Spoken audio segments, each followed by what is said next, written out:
Generative AI is a field in which you will get lots of money in this job market.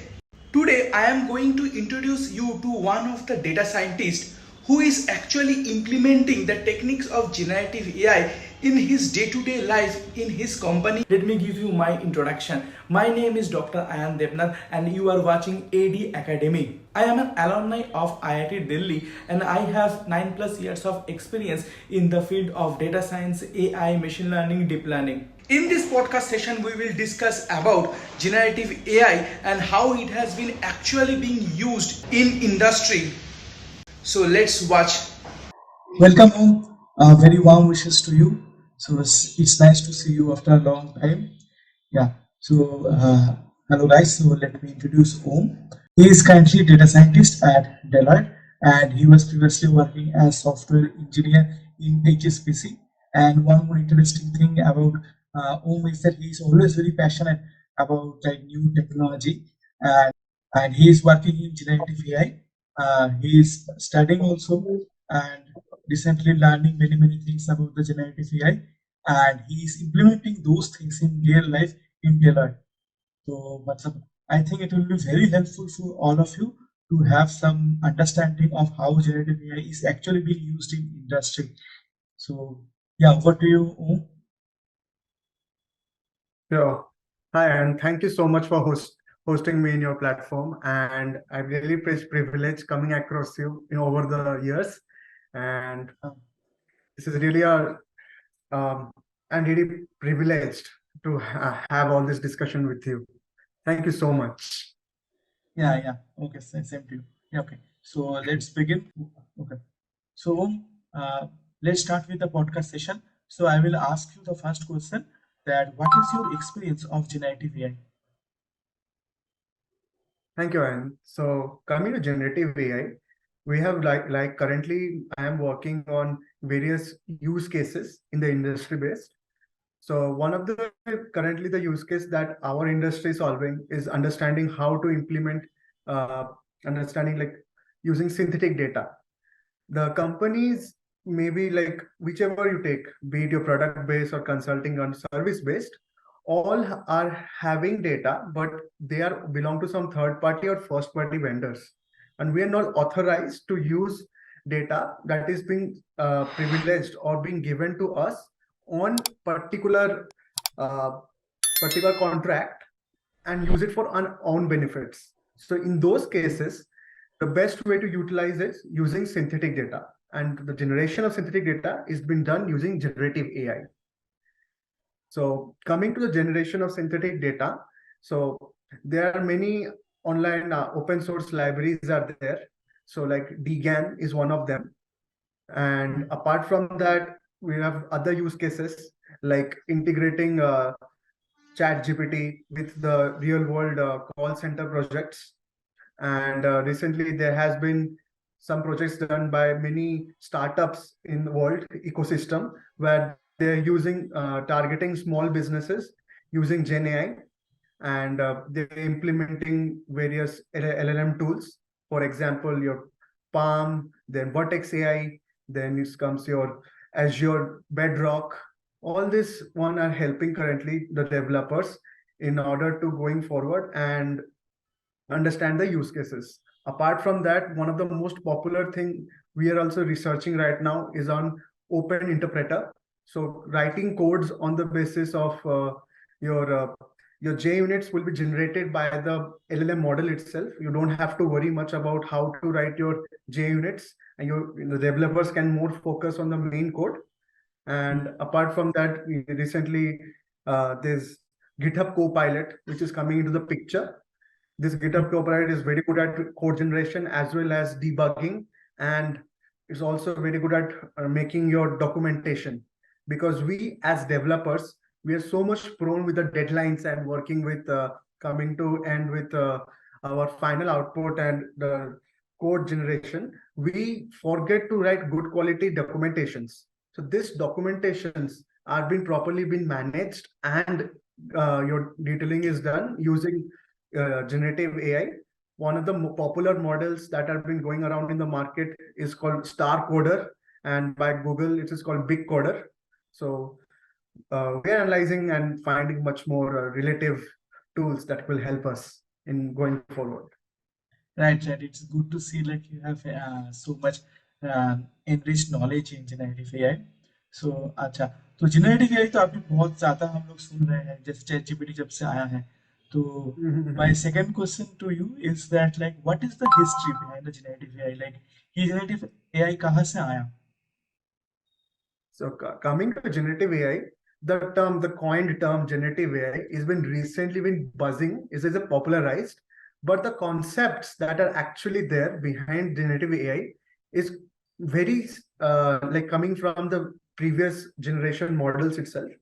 So the generative AI comes from something called foundational models, and these foundational models are nothing but transformers. So Okay, going yeah. back in history, in 1960s, there's a chatbot called Elizabeth chatbot, which was first chatbot in the world, where it was made by psychometric testing. So basically, people suffering from depression and sadness, they use this chatbot to talk, and the chatbot used to question them back in that same tonality in a positive way to make the people feel good. As the time progressed in 1980s, we had these RNN models where we have this recurrent neural networks, which was using this LSTM, long short-term memory, and was good at predicting the next word or next couple of words, but not as a whole sentence or whole para or book, something like that. So there was a stoppage in the history, like NLP, natural language processing, that how will we process more data since there's no continuation happening. Then Google came up with this something called transformers in 2017, Good where brain. they work, yeah. So where they have something very special called attention mechanism. So through this attention mechanism, they are able to understand the sentences much better because the transformers have the ability to analyze the weightage of each word from forward and as well as from backward. So it gives much more robust sensing to the English language as well as to the overall generation of text. So because of hats off to this transformers Google's, we saw that there was a birth of our BERT came up, BERT, which was used for sentimental analysis and classification modeling. Then as we move forward, we saw there's the GPT family came recently, very famous.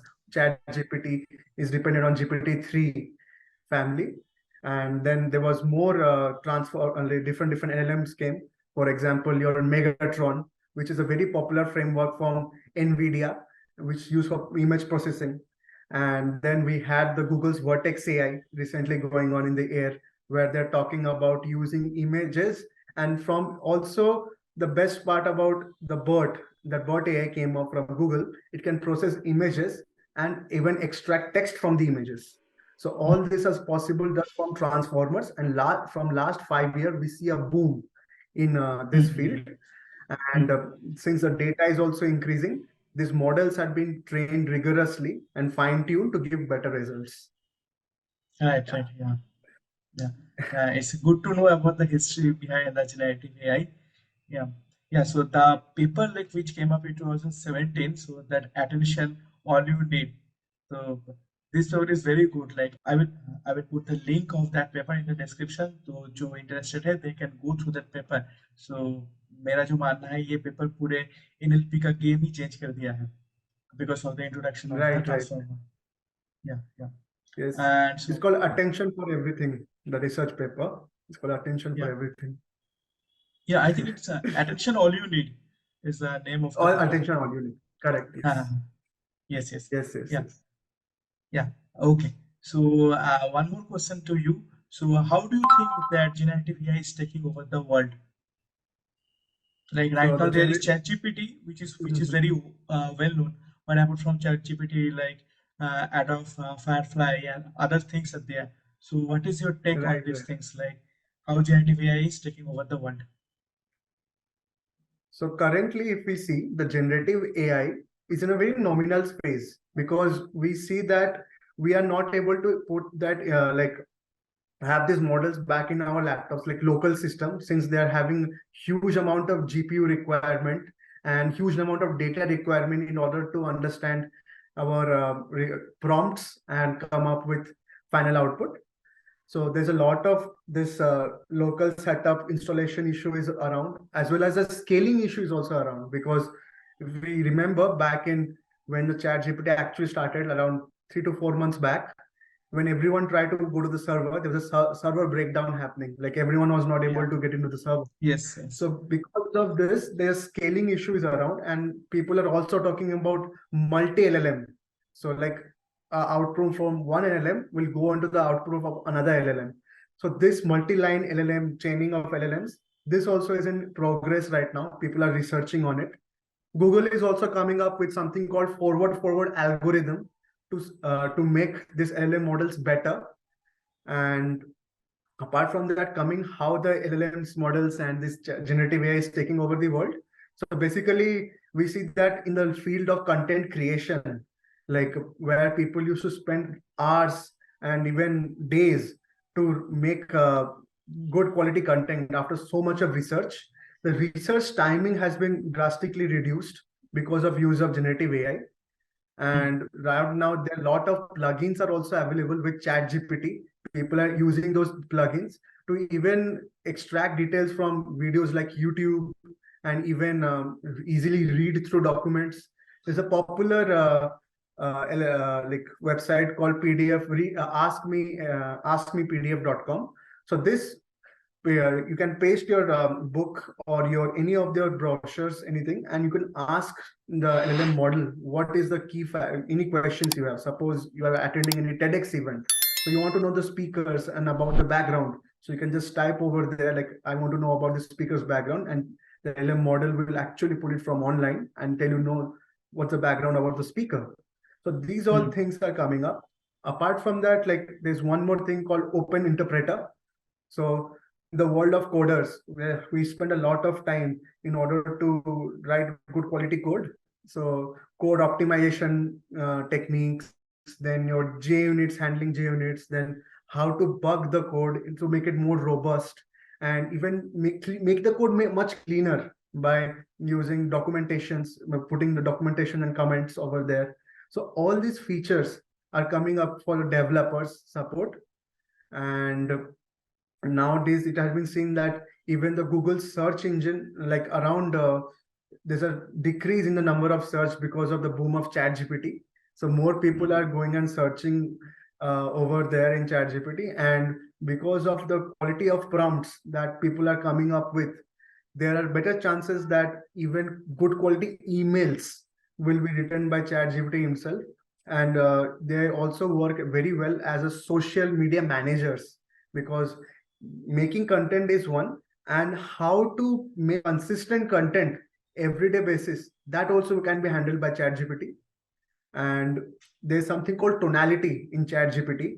So if you write an email and give a prompt like please make it polite, it will change the tonality of the whole email and make it more smooth and good to hear. So that's the things that are going around with Gen AI. And yeah, and coming to rise now, a very interesting phenomenon that recently happened. Coca-Cola has recently generated a new flavor of their in the manufacturing industry using NLMs. So they basically took the data, whatever data they had in the past, and the user experience, the feedback, and collaborate joining together. They try to understand what's the best test that can form, and what is the concentration level of sugar, then your sodium and other details, so that they give a best quality test from, and this has been done using LLM models. ओह सही है सही है अच्छा ये मुझे पता नहीं था like yeah it's a very great thing मतलब अभी like Coca-Cola did like we can change the even the food industry and other things also like मतलब कैसे यूजर का क्या एक्सपीरियंस है कैसे उसको बेटर कर सकते हैं उस हिसाब से we can see a lots of progress for generative AI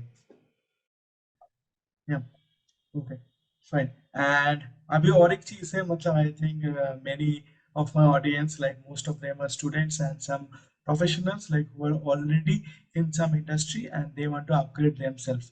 तो मतलब what will be your guidance to them like how to start starting on generative AI, कौन सा topic पढ़ना चाहिए, किसके ऊपर ज़्यादा importance देना चाहिए for generative AI, and how they can also prepare themselves for the interview. Sure. So coming to the market industry right now in generative AI, lot of jobs opening are happening slowly. Like since it's a new field and industrial people are also learning. So one of the best ways to learn is going to the open source, whatever present in the open source on the GitHub or be it your Stack Overflow.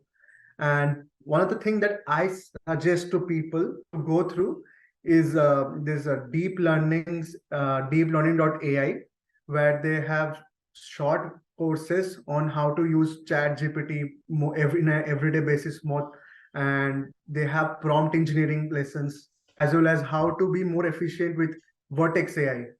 And one of the key features of transformers is called embeddings. So this embeddings layer is playing the crucial role.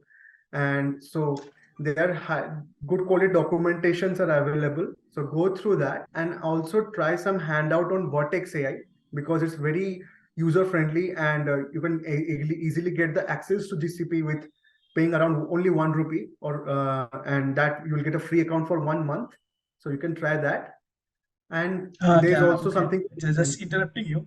ये vertex AI क्या है? मतलब if you can give some light to that in details, like it will be Yeah, helpful yeah. for the audience. Sure. So basically, whenever we have suppose you are handling text type of a data, and we have to pass the data through the transformers. So transformers, the first and very important layer is your embedding layer. So in this embedding layer of Vertex AI, what does it do? It takes the sentences and the words, and then it actually removes all the stop words and does the stemming so that we get the important keywords, and then it assigns weightage to it. And how does it assign weightage to it? Using its attention mechanism. And this attention mechanism, when the weightage is assigned to it, they are changed into vectors, because the computer doesn't understand English words. It understands your 0 and 1's binary values, so that they are much more fasterly pre-processed. Then how does it do that? So something called tokenization is there. The embedding system has something called tokenization. So when we pass the keywords through the tokenization, we call something called vectors. And these vectors can be plotted on a map as well, like a 3D map. And we can see how the words are closer to which words. And we can group them. And this is how the transformer embedding system actually works. It ranks them to the closeness. And going forward, as we move forward in this field, we see that we have different type of parameters like top P, top K, and temperature, which are used to to increase the creativity of the model. So basically, we are having only a small amount. Suppose the data is having these particular keywords that are actually playing the most important roles. Now, using these keywords, how will you make the model more efficient is done by Vertex AI through the embedding layer. Okay. Yeah. And now we are putting a ranking to each of them. After putting a ranking, we are using softmax pull on above the data. This is something called softmax pull. And we are finally ranking and making the Vertex AI help us to generate the final output. So if I summarize the whole thing in short and sweet, so basically the Vertex AI is a LLM, helps in making LLM models by transformers. And how does it do that? It takes the words, cleans it, and then it turns into vectors by the tokenization method. And then these vectors are used to generate creative answers through the Gen AI models. Okay, fine. Okay, so like you think like this is one of the best like basic thing like which students should prepare for generative, like students should prepare themselves for the interviews about these things, right?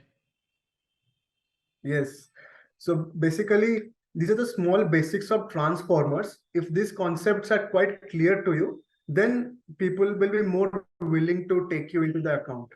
And there's a very small thing that people should keep in mind. The transformers are also of three types. First is called encoders only, or they're called auto encoders.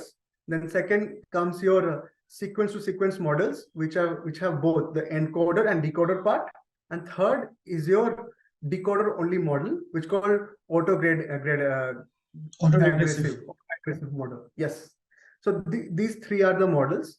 So people should know the differences in all three models and how this help us to generate creative data and how to handle the various configurations.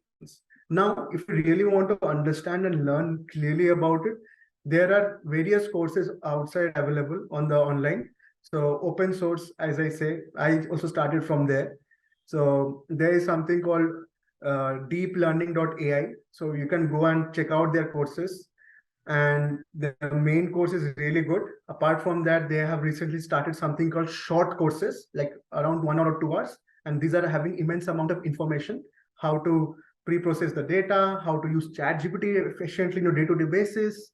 And you can check on Udemy, there's something called 28 in minutes. They also have clearly mentioned how Vertex AI and how to write a code. And there are two open source this recently foundational libraries are there. One is the Hugging Face, another is LangChain. So these two libraries are really helpful when it comes to generative AI. And you can explore more about Vertex AI. And recently they have generated something called Palm version 2, which is very helpful in generating text-based analysis data. Okay तो अगर किसी को कुछ And experiment करना है से for example उसको implement करना है so like how they will do like will they use any pre-trained model or they should start the thing from the scratch, like what will be helpful to start with to do some experimentation, like to do some hands-on. So if you want to do the hands-on, I will suggest that to try with Hugging Face first. I will suggest that first to go and taste the flavor, like how it feels like working with a generative AI. And so Hugging Face is an open source, completely open source library. And if you go to their portal, they have clearly explained in documentation how to implement it. And their GitHub documentation is very friendly. And you can use that in your local systems as well to deploy their API key and run the models. So I would suggest that try with open source first, like to see like how they're actually working. And if once you get hold of it, like, okay, you are able to write prompts and you try it out, then you will get a flavor like, okay, these are the things that are there. Now you can go do reverse engineering, go back and study about it. Like, okay, how the connections have been made, how the modeling has been actually done. How do I actually increase the performance using fine tuning? This will all come into the picture. Okay, nice. Yeah. तो क्या क्या sources है, like as you mention like there are few open sources, तो क्या क्या source है जहां से students can learn generative AI, ये क्या क्या सोर्स हो सकता है? So coming to the sources, these are like currently as the technology is booming, we see that lot of open source libraries are available. So one of the open source libraries that I used to learn things was deeplearning.ai, where they have this basic understanding and fundamentals explained. With that, they have some short courses recently came up where they're teaching that how to write prompts in everyday basis on ChatGPT, and then what are the embedding models are used in ChatGPT, embedding models that are present, and Vertex AI, how to write codes in Vertex AI. All these things are there, so you can check on that. And then there's a very good Udemy course that is there, like called 28 in minutes. So you can check their website. It's that course. So it's pretty helpful for the developers to understand the flow of prompt engineering as well as your Gen AI. And of course, we have this AI Academic by Ian Sir himself. So you can subscribe to that channel, and there's so much learning that he's coming up with. And they have recently, he has also put up some lovely Gen AI content. And please go ahead. These are the details you need for text-based generation and understanding. And if you want to study about image-based Gen AI tools, Then recently that Mid Journey has made it quite like paid version. So you apart from that, I would suggest if you want to study for the images, you can study on Stable Diffusion XI, or you can even use this BERT AI. The BERT AI is also is able to process images. So how their background is working, how what are the research papers are present, and they're really lovely, uh, helpful. NVIDIA Megatron is also there. You can read their documentations, and their articles are really helping the industry. Okay, okay, okay. Yeah. Nice, nice, nice to learn all these things. And like I hope all this information will be helpful for our audience. Okay. And coming to what you mentioned about prompt engineering, तो ये prompt engineering आजकल बहुत चलता है. So maybe we can do one thing. So let's have one more podcast session on this prompt engineering in the upcoming days. Sure. Okay. Yeah. Sure. So thanks Om for giving your valuable time and your insights to all my audience. You're most Yeah. welcome. Yeah. And please do subscribe to Ian's AI.academy. I really like his contents. There are some of the contents that are actually not available online, like skewedness of the data, that have been very sophisticatedly been given out by him in his shorts. Please do read about it and do subscribe. Thank you so much Yeah.